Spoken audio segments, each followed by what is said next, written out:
అనంతతో అంతరంగం కార్యక్రమానికి స్వాగతం.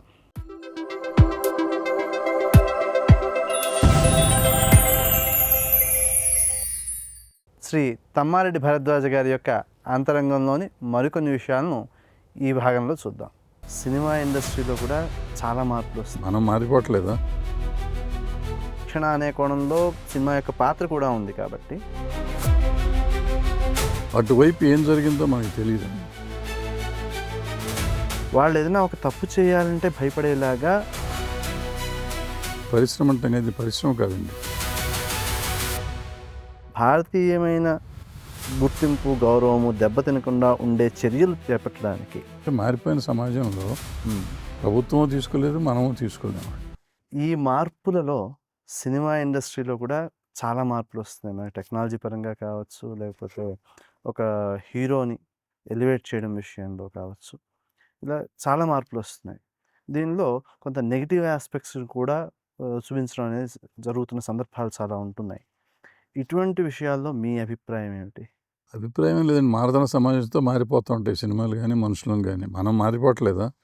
మనం ఇంట్లో ఎట్టా ఉంటున్నాం, భార్యాభర్తలు రిలేషన్షిప్ ఎట్టా ఉంటుంది, వాళ్ళ తల్లిదండ్రులతో పిల్లలు ఎట్టా ఉంటున్నారు, అక్క చెల్లెలతో పిల్లలు ఎట్టా, అన్నదమ్ముళ్ళు ఎట్టా ఉంటున్నారు, తాతలతో ముత్తాతలతో మనవాళ్ళు మనవరాళ్ళు ఎట్టా ఉంటున్నారు, ఇవన్నీ మనం ఆలోచిస్తూ ఉంటే ఆ మార్పే సినిమాల్లో కూడా కనపడుతూ ఉంటాం. సినిమా ఏం కొత్తగా చేసేది ఏం లేదండి. అయితే దీన్ని ఎంతవరకు చూపించాలి, దీన్ని మరియు సూక్ష్మ దృష్టితో చూపించాలా, ఈ పైన ఇలా జరుగుతుంది ఇది కాదు అని చెప్పడానికి దాన్ని ఏమవుతుంది, ఇప్పుడు వీటిని ముందు భూతద్దంలో మనం చూపించేసి తర్వాత నువ్వు చెప్పేది ఏదన్నా కానీ తక్కువ అవుతుంది. సొల్యూషన్ అది తప్పురా అని చెప్తున్నాం. ముందంతా ఇది చూపించేస్తున్నాం, 2 గంటల ఆట చూపించి లాస్ట్ 15 నిమిషాలు తప్పు అని చెప్పాం అనుకోండి, ఈ 2 గంటలు ఎక్కేసింది బ్రెయిన్లో. ఈ తప్పుని గురించి ఆలోచించలేడు, ఇంటికి వెళ్ళిపోతూ ఉంటాడు దారిలో. సో అది కాకుండా మనం ముందు నుంచి కొంచెం అంత మంచి చెప్పడానికి ప్రయత్నం చేస్తూ ఉంటే బాగుంటుంది. ఇప్పుడు టెక్నాలజీ పెరుగుతున్న దానివల్ల పాత ఘటనల్ని లేదా ఇంతకుముందు చరిత్రలో జరిగిన విషయాల్ని వీటిని మళ్ళీ వెనక్కి వెళ్ళి తీసే సినిమాలు ఈ మధ్యకాలంలో బాగా పెరిగాయి. అవును, ఈ అవకాశం ఒక పాజిటివ్ అవకాశం ఇది చెప్పాలంటేను. ఇప్పుడు ఈ రకంగా వినియోగించుకోవడం ద్వారా వెనక్కి తీసుకెడుతోంది ఒక విజ్ఞత, ఆలోచించే విధానం. ఉదాహరణకి అప్పట్లో మా పెద్దవాళ్ళు, మా తాతగారు ముత్తాతగారు స్వాతంత్ర సమరయోధుడుగా ఉన్నారు, వాళ్ళు పోరాటం చేశారు, మనకు స్వాతంత్రం తీసుకొచ్చారు అని చాలా గర్వంగా చెప్పుకునే పరిస్థితి. అసలు స్వాతంత్రం లేని క్రితం ఎంత సమస్య అయితే భారతదేశంలో ఉందో దాన్ని మళ్ళీ ఇప్పుడు చూపించడం కోసం ప్రయత్నాలు జరుగుతున్నాయి. చాలా సినిమాల్లో ఆ సందర్భాలు తీసుకొస్తున్నారు. అలాగా ఒక పాజిటివిటీని క్రియేట్ చేయడానికి ఇప్పుడు కూడా అవకాశం ఉంది ఇండస్ట్రీకి. వెనక్కి తీసుకువెళ్ళి ఆ జ్ఞానాన్ని పెంచడం, శిక్షణ అనే కోణంలో సినిమా యొక్క పాత్ర కూడా ఉంది కాబట్టి అటువైపు వెళ్ళే అవకాశం ఉన్నా ఇటే ఎందుకు మొగ్గు చూపించాల్సిన అవసరం కనిపిస్తోంది? లేదండి, అటువైపు వెళ్తంలో తేడా ఏం వస్తుందంటే అటువైపు ఏం జరిగిందో మనకు తెలియదండి. జరిగింది డెఫినెట్గా మనల్ని ఎక్స్ప్లాయిట్ చేశారు. అటు మొఘల్ రాజులు కానీ లేదంటే బ్రిటిష్ వారు కానీ ఎక్స్ప్లాయిట్ చేశారు అనేది నిజం, కాదంటలేదు. బట్ దానికి సరైన సాక్ష్యాలు కానీ ఆధారాలు కానీ పూర్తిగా లేవు. ఇప్పుడు మనం ఊహించి లేని చేసి ద్వేషభావం పెంచడానికి తప్ప అది ఎందుకు పనికిరాదు. ఇప్పుడు మనకు తెలిసింది, ఇప్పుడు ఎట్లా ఉందండి వాళ్ళ సమాజం. నిన్న నేనేం మాట్లాడాను ఇవాళ మీకు తెలియదు. నిన్న మీరు నన్ను ఇంటర్వ్యూ చేసి ఉంటారు, మళ్ళీ వాళ్ళు వస్తే నిన్నటి క్వశ్చన్కి మీరు మళ్ళీ కొత్తగా అడుగుతారు. ఇది కొత్తగా మీరు మన ఇద్దరం ఫస్ట్ టైం కలిసినట్టు. సో అంత మర్చిపోతున్నాం మనం సమాజంలో దీన్ని. సో ఈ గతాన్ని మనం తోడి ఆ నిజాలు అబద్ధాలు కలిపేసి మనం ద్వేషం పెంచడం. అప్పుడు బ్రిటిష్ వాడు దేశాన్ని నాశనం చేశాడు, ద్రోహం చేశాడు, అంతవరకు తెలుసు, ప్రతి భారతీయుడికి తెలుసు. మొఘలీయులు వచ్చి దేశాన్ని చేశారు, గుళ్ళు గోపురాలు పడగొట్టారు, ఇవన్నీ మనం చదువుకున్నాం. మా చిన్నప్పుడు చదువుకున్నాం, మీరు చిన్నప్పుడు చదువుకున్నారు.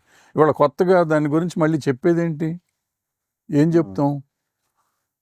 సో అప్పుడు ఎక్స్‌ప్లాయిటేషన్ చేశారు, అప్పుడు కొట్టారు, తిట్టారు, గుళ్ళు పగలగొట్టారు, ఇవన్నీ చదవకుండా ఉన్నాం. ఏ స్కూల్ పాఠాల్లోనే ఉండేవి, మేము చదువుకున్నప్పుడే ఉండేవి.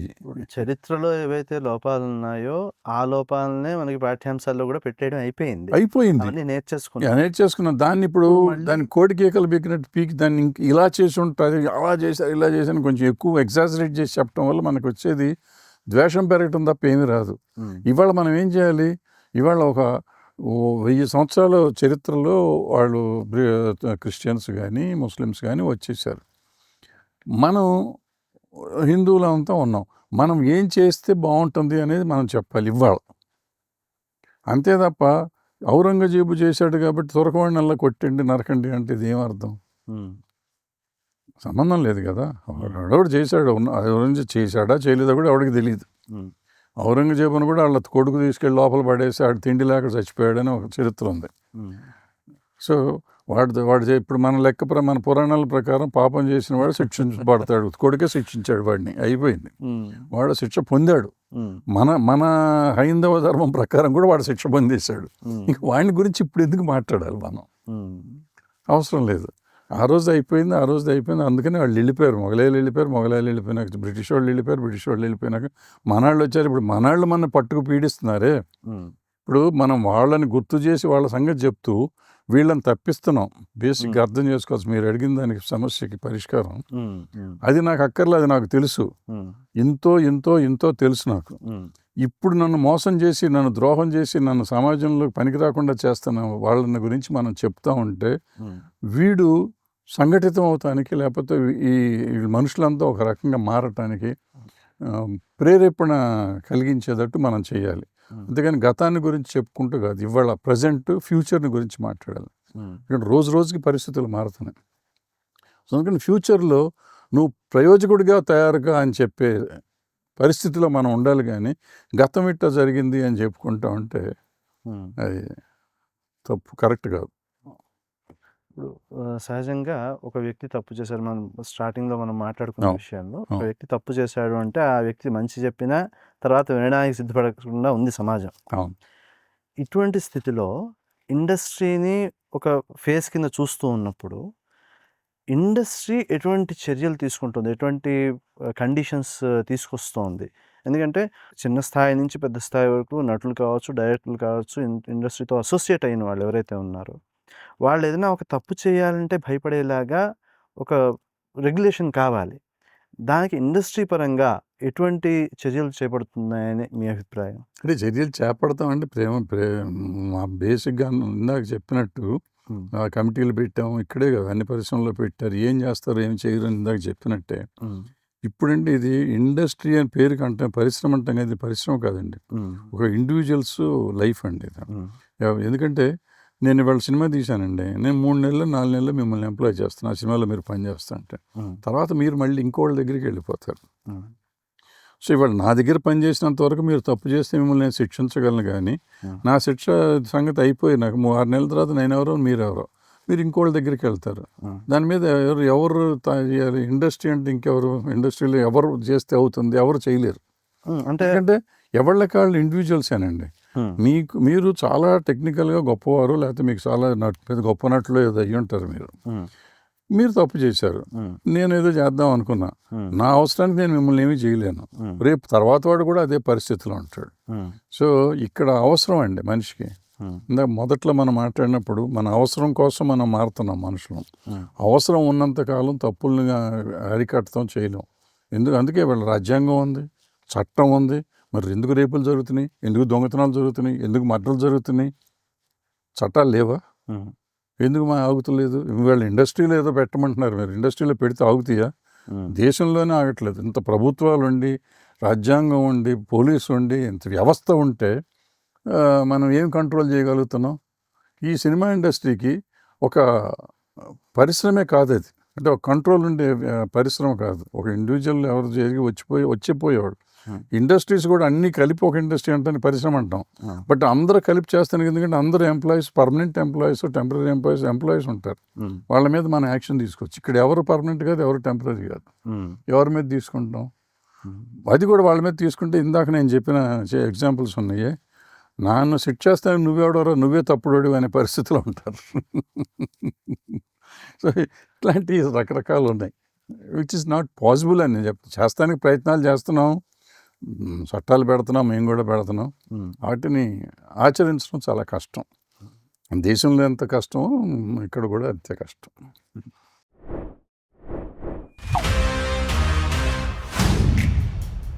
देख रहा है विनोद।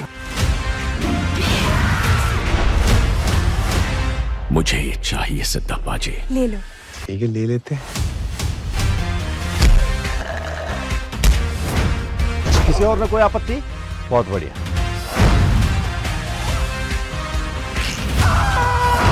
सर ये सब कनेक्टेड है। क्या कनेक्शन है?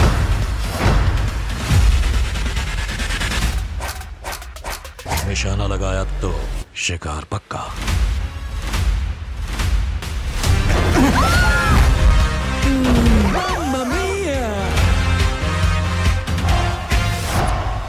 इस गद्दी की गरिमा इस पे बैठने वाले से होती है। Hi, this is Rana Daggubati.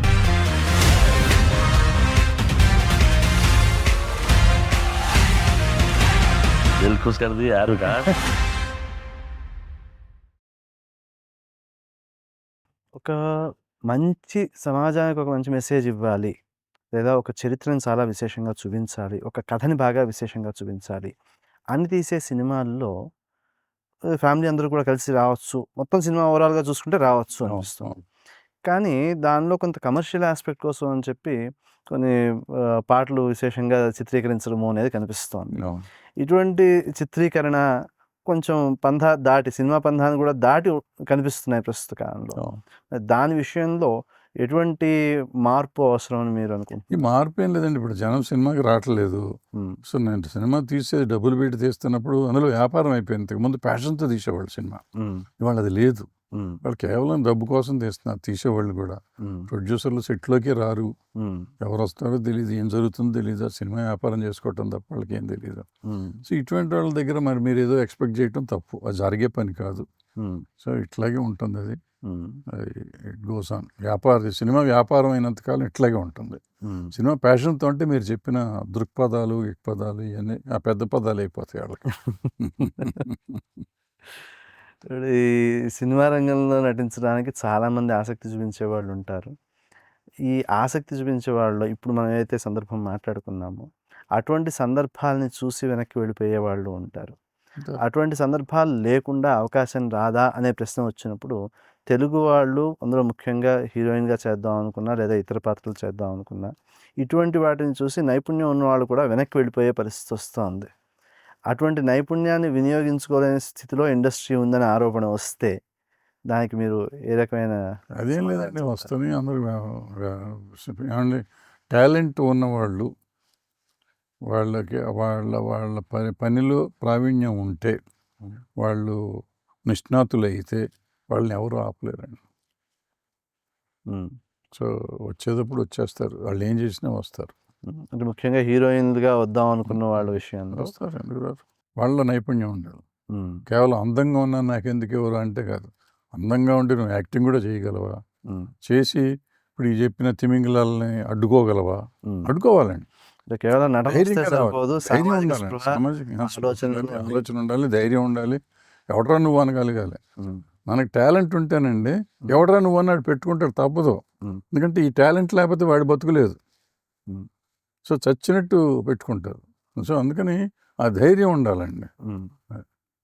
అతి ప్రధానమైన విషయం ఏమిటి అంటే, సమాజం మారుతూ ఉన్న కొద్దీ, కొత్త కొత్త కల్చర్స్ కనిపిస్తూ ఉన్న కొద్దీ, విదేశాల నుంచి అక్కడి నుంచి వస్తున్న మార్పులు, కొత్త కొత్త వింత పోకళ్ళు, వీటిలో షుగర్ డాడీ అనే పేరుతో ఇలా చాలా సందర్భాలు కనిపిస్తూ ఉన్నాయి. వాటిని సినిమా కూడా నెమ్మదిగా కలుపుకుంటోంది అనే విషయం ఇప్పుడు వస్తున్న సినిమాల్లో కూడా కొంత కనిపిస్తోంది లక్షణం. అటువంటి లక్షణం కనిపిస్తున్నప్పుడు దాని విషయంలో మీరు ఎలా స్పందిస్తారు? స్పందించేది ఏం లేదండి, సమాజంలో జరిగిన రిఫ్లెక్ట్ అవుతాయి సినిమాల్లో. షుగర్ డాడీ అనే సినిమాలో తీసినాక షుగర్ డాడీలు రాలేదు కదా, షుగర్ డాడీ వచ్చినాక షుగర్ డాడీ సినిమాలు తీస్తున్నారు, అంతే కదండి. అంటే మరి ఒక చోట జరిగిన దాన్ని విశేషంగా ప్రొజెక్ట్ చేసి సినిమాల్లో చూపించి దాన్ని ఇంకాస్త విస్తరింపజేసే పాత్రని సినిమా పోషిస్తోంది అంటే అదేం లేదండి. ఇప్పుడు ఫర్ ఎగ్జాంపుల్ మిస్ అమ్మ 1950లో మీరు కూడా పుట్టుంటారు అప్పటికి. అప్పుడు వచ్చింది ఆ సినిమా. కో లివింగ్, వాళ్ళ అవసరం కోసం ఇద్దరు ఒక గదిలోనే మొగుడు పెళ్ళల్లాగా యాక్ట్ చేశారు. ఏం అశ్లీలత లేదు కదా, ఏమీ జరగలేదు కదా. మరి ఆ సినిమా చూసిన కాడి నుంచి ఏమన్నా కో లివింగ్ స్టార్ట్ అయిందా? లేదు. 2000 తర్వాత కో లివింగ్ స్టార్ట్ అయినాయి. ఇప్పుడు కో లివింగ్ హాస్టల్స్ వచ్చినాయి. కో లివింగ్ ఇంతకుముందు ఏదో ఉండేవారు, అక్కడక్కడ ఉండేవారు. ఇప్పుడు అట్లా కాదు, ఇప్పుడు డైరెక్ట్ హాస్టల్స్లో పబ్లిక్గా తల్లిదండ్రులకు తెలిసేటట్టు కో లివింగ్ హాస్టల్లో ఉంటున్నారు. సమాజం మారుతుందండి. మారుతున్న సమాజంతో పాటు మనం మారుతున్నాం తప్ప సినిమాలో చూపిస్తే మరి మిస్ అమ్మ అప్పుడు చూపించారు కాబట్టి వచ్చేసి సమాజం మారిందా? మారలేదు కదా. మరి నెమ్మదిగా ఆ తరాలు మారుతున్నాయి కాబట్టి ఆ తరాలు మారిన తర్వాత నుంచి ప్రభావం తరాలతో కనిపిస్తుంది. పాటు ఇప్పుడు ఏమైందండి, మనకి ఎక్కువ అండి మనలో మనం భారతీయత కోల్పోయామండి. ఉమ్, మనం భారతీయత కోల్పోయి మనం దాన్ని అది కోల్పోయామనేది ఒప్పుకోకుండా దాన్ని కవర్ చేయడానికి మన హైందవ ధర్మం అనే ఒక దాన్ని అడ్డాన్ని తీసుకొచ్చి మనం ఎక్కువ మాట్లాడుతున్నాం. మనం ఉమ్, ముందు భారతీయత కోల్పోయాం. భారతీయత కోల్పోతే ఆటోమేటిక్గా హైందవత్వం కూడా కోల్పోతున్నాం. మనం ఏదైతే నమ్మకాలు ఉన్నాయో మా చిన్నప్పుడు ఫర్ ఎగ్జాంపుల్ ఉమ్, ఈ రోజు ఉన్న వాళ్ళకి లేవండి.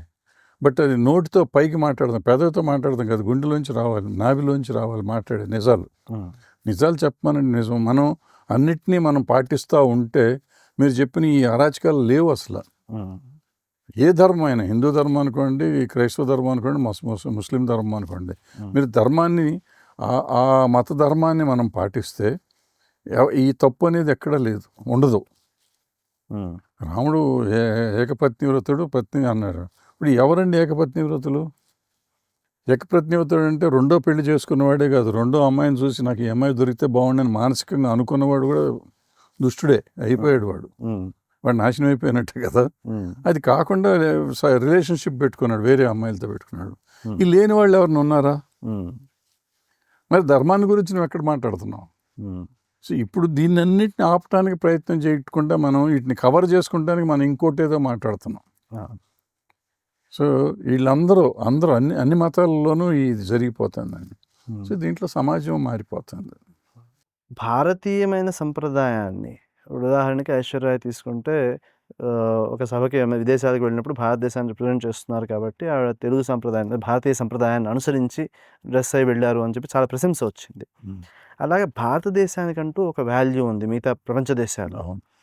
అలా వాల్యూ ఉన్నప్పుడు దాన్ని నియంత్రించడానికి ప్రభుత్వం ఏమైనా ఈ ఇండస్ట్రీ పరంగా వచ్చే ప్రొడక్ట్స్ ఏవైతే ఉన్నాయో వాటి విషయంలో భారతీయమైన గుర్తింపు, గౌరవము దెబ్బతినకుండా ఉండే చర్యలు చేపట్టడానికి ఇప్పుడు మనకి ఏదైతే బోర్డు ఉందో కొన్ని నియంత్రిస్తూ ఉంటుంది.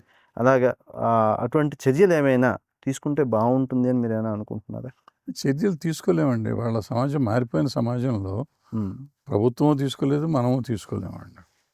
ఇప్పుడు వేష భాషలు కానీ, హావభావాలు కానీ, లేదా భోజన అలవాట్లు కానీ ఏదైనా తీసుకుని అన్నీ మారిపోయినాయి.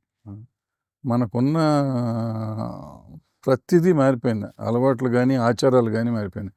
మనం న్యూ ఇయర్ ఎందుకు చేసుకుంటున్నాం అండి? న్యూ ఇయర్ ఎవరిది?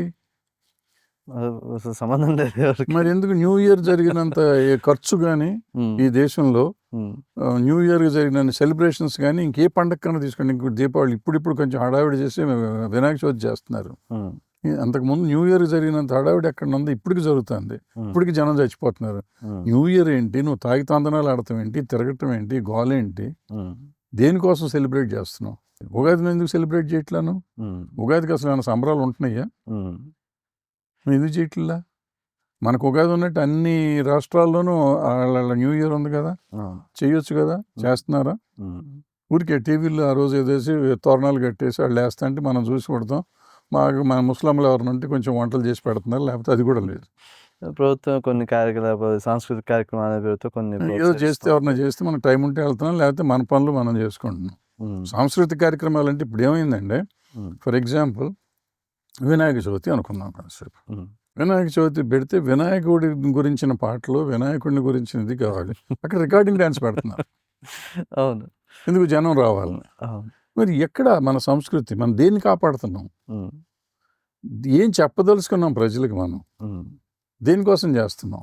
అంటే ఇప్పుడు పోలీస్ డిపార్ట్మెంట్ కావచ్చు, ప్రభుత్వం స్వయంగా కావచ్చు, ఇలాంటివి భారతీయ సంస్కృతికి సంబంధించినవి కాబట్టి దాని విషయంలో చర్యలు చేపడితే బాగుంటుంది అనే భావన సహజంగా ఉంటుంది.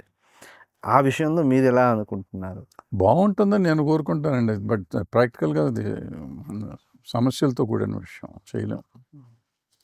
ఎందుకంటే నా భావ ప్రకటన నా ఇష్టం అంటారు, నాకు ఇది ఉంది అంటారు, మాట్లాడే హక్కు ఉంది అంటున్నారు, చట్టపరంగా నేను ఏమి తప్పు చేయట్లేదు అంటారు. సో వాళ్ళని ఏం చేస్తాం? రిస్ట్రిక్ట్ చేసే హక్కు మనకు లేదు కదా. అప్పుడు చట్టాలు మారాలి, రాజ్యాంగం మారాలి, సారతాతంగా ఉంది. బడ్జెట్లు పెరిగిపోతున్నాయి, చిన్న సినిమాలు ఆడడం కష్టం అవుతుంది. మన ప్రయత్నం మనం చేస్తామంటే జరుగుతూ ఉంటుంది. మీరు రాజకీయాల్లోకి వెళ్ళడానికి ఎందుకు ఆలోచించలేదు? నీతిమంతుడిని నేను ఒక్కడనే ధర్మం చేస్తున్నాను. అప్పటి వాళ్ళు ఎవరు బాగా మీకు నచ్చారు, ఇప్పుడు వాళ్ళు ఎవరు నచ్చారు? రామారావు అండి. ఇప్పుడు వస్తే